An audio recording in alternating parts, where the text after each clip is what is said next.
Assalamualaikum warahmatullahi wabarakatuh. Perkenalkan, nama saya Dea Ananda dengan NIM 2301012117.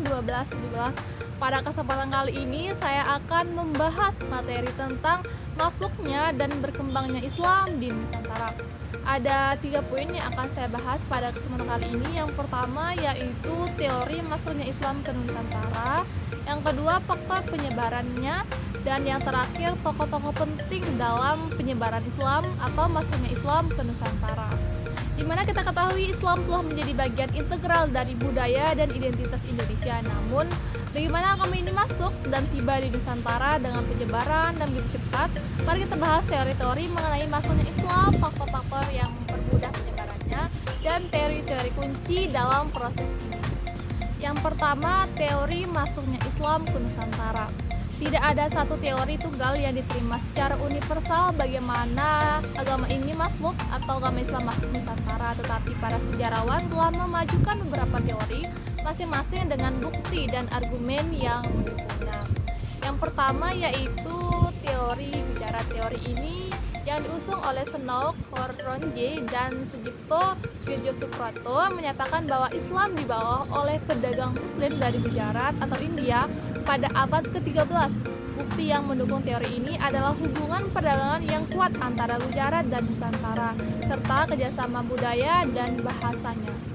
Teori yang kedua yaitu teori Persia. Husain Dijadiningrat dan Umar Amir Husain mendukung teori ini yang menyatakan bahwa perdagangan Persia membawa Islam ke Nusantara. Mereka berpendapat bahwa dominasi ajaran Syiah di awal penyebaran Islam di Nusantara menunjukkan pengaruh dari Persia. Teori yang ketiga yaitu teori Mekah atau Arabia. Teori ini yang dikemukakan oleh Hamka dan Van Leeuwen dan T.W. Arnold menyatakan bahwa Islam dibawa langsung dari Arab, khususnya Mekah pada abad ke-7. Mereka menunjukkan keberadaan komunitas Muslim di awal Nusantara dan pengaruh kuat budaya Arab sebagai buktinya. Teori yang keempat atau teori yang selanjutnya yaitu teori Cina. Teori ini meski kurang populer, menyatakan bahwa pedagang dan pelancong Cina membawa Islam ke Nusantara. Mungkin pada abad ke-9, keberadaan komunitas Cina di Nusantara dan catatan perjalanan Muslim Cina mendukung teori ini. Penting untuk dicatat bahwa teori-teori ini tidak saling bertentangan ya, namun kemungkinan besar Islam masuk ke Nusantara melalui berbagai jalur dan pengaruh-pengaruh yang telah terjadi. Selanjutnya yaitu faktor yang mempermudah penyebaran Islam di Indonesia atau di Nusantara. Penyebaran Islam di Indonesia berlangsung cepat dan meluas, dipengaruhi oleh beberapa faktor kunci. Ada disebut dengan pendekatan damai. Nah, Islam masuk ke Nusantara dengan cara yang damai melalui dialog dan diplomasi, bukan dengan kekerasan. Nah, ini membantu membangun kepercayaan dan penerimaan di kalangan masyarakat. Yang selanjutnya yaitu perdagangan dan pertukaran budaya. Nusantara merupakan pusat perdagangan yang strategis, memungkinkan interaksi antara pedagang Muslim dan masyarakat lokal. Pertukaran barang dan ide juga memperkenalkan Islam pada saat itu. Faktor yang selanjutnya yaitu adaptasi dan sinkretisme. Para misionaris dan cendekiawan Muslim awal pandai menggabungkan ajaran Islam dengan kebiasaan dan kepercayaan lokal pada saat itu. Sinkretisme ini membuat Islam lebih menarik dan mudah diterima oleh masyarakat. Faktor yang selanjutnya yaitu sosial dan politik. Kemunduran kerajaan Hindu-Buddha dan munculnya kerajaan Islam menciptakan kondisi yang mendukung penyebaran Islam. Membentuk pusat pendidikan Islam dan dukungan para penguasa juga membantu pada penyebaran Islam pada saat itu. Faktor yang selanjutnya yaitu kesederhanaan ajaran Islam. Ajaran inti Islam seperti yang kita ketahui yaitu rukun Islam, mudah dipahami dan dipraktikkan sehingga menarik bagi berbagai komunitas. Juga penekanan Islam pada kesetaraan dan keadilan sosial juga beresonansi dengan begitu banyak orang. Baik, selanjutnya kita akan membahas tokoh pembawa Islam awal dan para penyebarnya. Meskipun identitas para misionaris Muslim pertama ke Nusantara tidak jelas, namun beberapa individu dan kelompok memainkan peran penting dalam penyebaran Islam.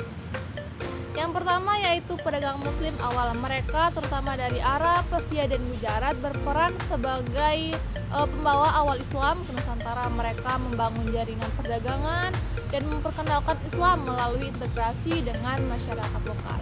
Tokoh yang selanjutnya yaitu cendekiawan dan misionaris Sufi. Tarekat Sufi dengan penekanan pada pencerahan spiritual dan praktik mistik berperan penting dalam penyebaran Islam. Cendekiawan Sufi seperti Syamsuddin Asy-Syumatrani, Syekh Hamzah Bansuri, dan Nuruddin Ar-Ramiri berkontribusi pada perkembangan dan pemikiran praktik Islam di Nusantara. Tokoh yang selanjutnya yaitu Wali Songo atau 9 Wali. Kelompok cendekiawan dan misionaris Islam berpengaruh ini aktif di Jawa pada abad ke-15 dan juga ke-16, berperan penting dalam penyebaran Islam di wilayah tersebut. Mereka dikenal karena menggabungkan ajaran Islam dengan kebiasaan dan tradisi lokal, menciptakan perpaduan unik di budaya Islam dan Jawa. Tokoh-tokoh penting dalam Wali Songo termasuk Sunan Ampel, Sunan Bonang, Sunan Kalijaga, dan Sunan Gunung Jati. Tokoh yang selanjutnya yaitu pengusaha dan pemimpin Islam. Munculnya kerajaan Islam seperti Kesultanan Samudra Pasai, Kesultanan Malaka, dan Kesultanan Demak berkontribusi besar dalam penyebaran Islam. Para pengusaha ini aktif mempromosikan Islam, mendirikan lembaga Islam, dan menjalin aliansi dengan pengusaha muslim lainnya. Tokoh selanjutnya yaitu pemimpin dan komunitas lokal. Banyak pemimpin dan komunitas lokal yang memeluk Islam menjadi tokoh kunci dalam penyebaran Islam di wilayah mereka sendiri. Mereka saling berperan penting dalam menerjemahkan ajaran Islam ke dalam bahasa dan kebiasaan lokal sehingga lebih mudah diakses oleh masyarakat luas.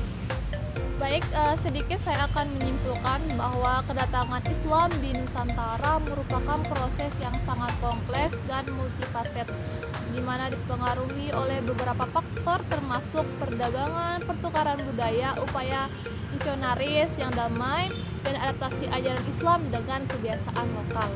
Kontribusi para pedagang muslim awal, cendekiawan Sufi, Wali Songo, pengusaha Islam, dan pemimpin lokal memainkan peran penting dalam menjadikan Islam sebagai agama utama di wilayah tersebut.